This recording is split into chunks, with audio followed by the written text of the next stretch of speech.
Hey guys, welcome back to my YouTube channel. I hope you will be doing extremely well on a live. In today's video, I will be talking about an advanced structure of English. So sometimes you find a situation like you have to speak these sentences in English. Like वो सबका बुरा सोचता है या फिर वो सबकी बुराई करता है. तुम्हें किसी का बुरा नहीं सोचना चाहिए या फिर तुम्हें किसी की बुराई नहीं करनी चाहिए.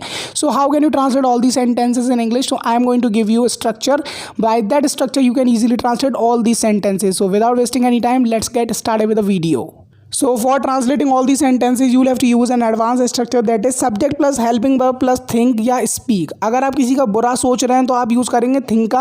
अगर आप किसी का बुरा बोल रहे हैं या फिर किसी की बुराई कर रहे हैं तो आप यूज़ करेंगे speak का.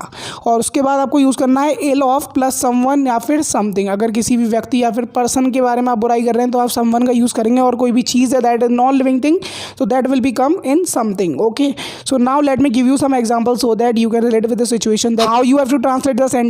So the first example is वो हमेशा मेरा बुरा सोचता है. तो इसकी इंग्लिश होगी he always thinks ill of me.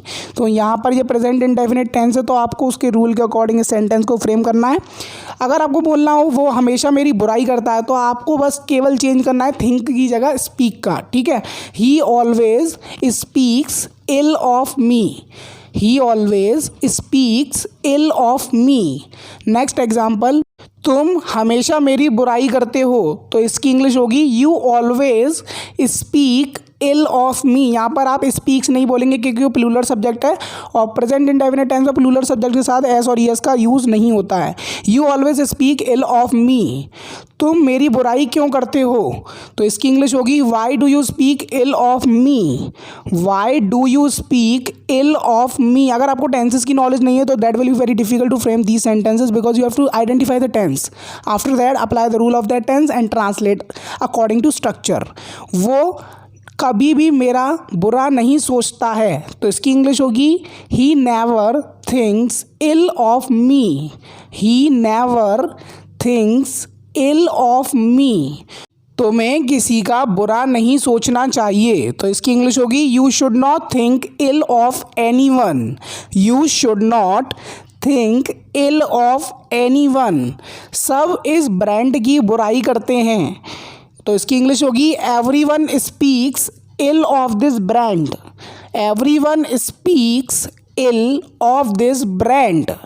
तुम्हें कभी दूसरों की बुराई नहीं करनी चाहिए. तो इसकी इंग्लिश होगी you should never speak ill of others. You should never speak ill of others. तुम अपने भाई का बुरा कैसे सोच सकते हो. तो इसकी इंग्लिश होगी how can you think ill of your brother. How can you think ill of your brother. तुम सबका बुरा क्यों सोचते हो. Why do you think ill of everyone. Why do you think ill of everyone. So this was it for this video. If you really enjoyed this video, don't forget to hit the like button, and if you haven't subscribed to my YouTube channel, you can definitely join with me and I will keep uploading these sort of videos. So now I hope you must have understood the concept and now you are able to frame the sentences if these type of situation come in your daily life. So I will meet you and catch you in the next video. Till then, bye bye.